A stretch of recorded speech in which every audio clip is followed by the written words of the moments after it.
പുതിയൊരു വീഡിയോയിലേക്ക് എല്ലാവർക്കും സ്വാഗതം. ഇന്ന് നമുക്ക് നവരാത്രി സ്പെഷ്യലായിട്ടുള്ള സാബുദാന ഖീറിൻ്റെ റെസിപ്പി ഒന്ന് കണ്ടു നോക്കാം.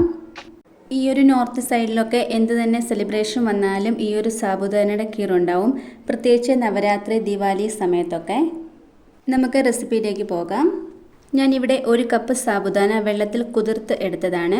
ഇത് നമ്മൾ വെള്ളത്തിൽ സോക്ക് ചെയ്യാൻ വെക്കുമ്പം നന്നായി കഴുകി അതിൻ്റെ ആ ഒരു പൊടിയെല്ലാം കളഞ്ഞിട്ട് വേണം വെക്കാനായിട്ട്. ഇങ്ങനെ ചെയ്തെടുക്കുവാണെങ്കിൽ പെട്ടെന്ന് തന്നെ വെന്ത് കിട്ടും. ഇനിയൊരു പാൻ അടുപ്പത്തേക്ക് വെച്ച് 1 കപ്പ് പാലൊഴിച്ച് കൊടുക്കാം. വെള്ളം ചേർക്കാത്ത കട്ടിപ്പാലാണ്. ഒന്നുകിൽ നിങ്ങൾ ഉണ്ടാക്കുമ്പം പാക്കറ്റ് പാൽ എടുക്കാം.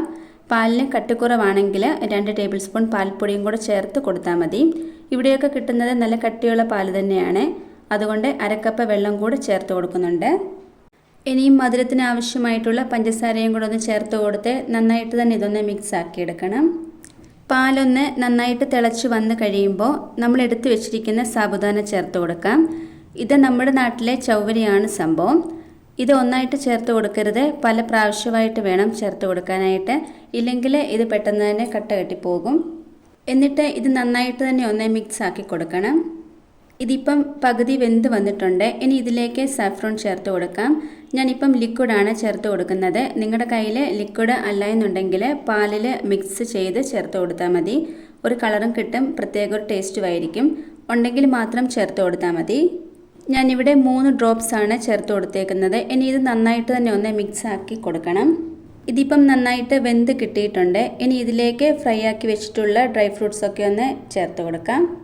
ഞാനിവിടെ എടുത്തേക്കുന്നത് കുറച്ച് കാഷ്നട്ട്സും പിസ്ത സ്ലൈസ് ചെയ്തത്, കുറച്ച് കിസ്മിസും കൂടെയാണ്. ഇനി ഇതൊന്ന് ചേർത്ത് കൊടുത്ത് നന്നായിട്ട് തന്നെ ഒന്ന് മിക്സ് ആക്കി കൊടുക്കണം. ഇനി ഇതിലേക്ക് ഏലക്ക പൊടിച്ചതും കൂടെ ഒന്ന് ചേർത്ത് കൊടുത്ത് നന്നായിട്ട് തന്നെ ഒന്ന് മിക്സ് ആക്കി കൊടുക്കണം. ഈ ഒരു രീതിക്ക് വേണം ഇത് എടുക്കാനായിട്ട്. ഒരുപാട് അങ്ങ് കുറുകി പോകരുത്. ഇതിന് ഇരിക്കും തോറും ഇത് കുറുകി വരും. നന്നായിട്ട് തന്നെ കുറുകി പോകുവാണെങ്കിൽ കുറച്ച് ചൂടുള്ള പാൽ ഒന്ന് ഒഴിച്ച് കുറച്ച് ലൂസാക്കി എടുത്താൽ മതി. ഈ ഒരു നവരാത്രി സമയത്തൊക്കെ ഉണ്ടാക്കിയെടുക്കാൻ പറ്റിയ നല്ലൊരു സാബുദാന ഖീറിൻ്റെ റെസിപ്പിയാണ്. ഇതുപോലെ എല്ലാവരും ഒന്ന് ഉണ്ടാക്കി നോക്കണേ. ഇന്നത്തെ നമ്മുടെ ഈ ഒരു സാബുദാന ഖീറിൻ്റെ റെസിപ്പി എല്ലാവർക്കും ഇഷ്ടമായി കാണുമെന്ന് വിചാരിക്കുന്നു. ഇഷ്ടമായിട്ടുണ്ടെങ്കിൽ ലൈക്കും കമൻറ്റും സബ്സ്ക്രൈബും ഒന്നും ചെയ്യാൻ മറന്നു പോകരുത്. അടുത്ത വീഡിയോയിൽ കാണാം. താങ്ക്